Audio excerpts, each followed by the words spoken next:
नमस्कार, मैं डॉक्टर विक्रम गौतम, छाती रोग विशेषज्ञ और आईसीयू स्पेशलिस्ट। आज हम बात करेंगे निमोनिया पर। जैसे कि आप सबको पता है, सर्दियां चालू हो गई हैं और सर्दियों के साथ एक गंभीर बीमारी फिर से बढ़ने लगी है जिसका नाम है निमोनिया। निमोनिया में अक्सर हमारे बुजुर्ग हमारे पास आते हैं जिनको निमोनिया बहुत ज़्यादा बढ़ गया होता है, जिसके प्राथमिक लक्षण सांस फूलना, खांसी, बुखार है। आजकल शुगर इतनी ज़्यादा व्याप्त है, हर घर में आपको शुगर के मरीज मिलेंगे और हमारे बुजुर्ग जितने भी हैं ज़्यादातर लोगों को शुगर मिल ही जाती है। ऐसे में शुगर ना कंट्रोल होने के कारण निमोनिया जब होता है, इन्फेक्शन जब होता है तो बहुत खतरनाक होता है, बहुत ज़्यादा होता है कि पेशेंट को सीधे आईसीयू में लैंड अप करना पड़ता है। निमोनिया एक खतरनाक बीमारी क्यों है?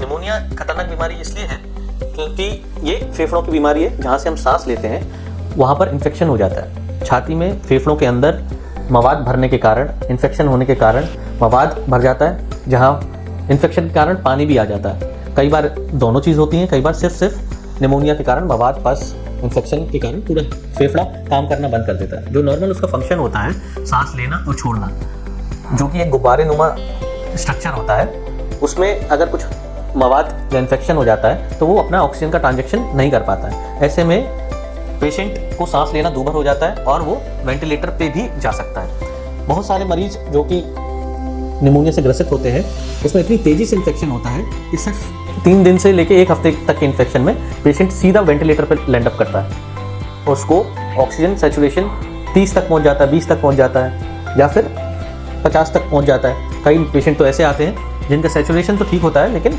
सांस लेने की गति बहुत ख़राब हो जाती है, बीपी बिल्कुल फॉल हो जाता है, इन्फेक्शन सेप्सिस हो जाता है, पूरी बॉडी में इन्फेक्शन फैल जाता है। तो ऐसे में हमें पेशेंट को आईसीयू में ट्रीट करना पड़ता है। तो इसलिए इन सर्दियों हमको अपने बुजुर्गों को, अपने बच्चों को बहुत सावधानीपूर्वक और डॉक्टर से सलाह लेकर उनको संभाल के रखना है, क्योंकि ये सर्दियाँ बहुत खतरनाक होती हैं। नमस्कार।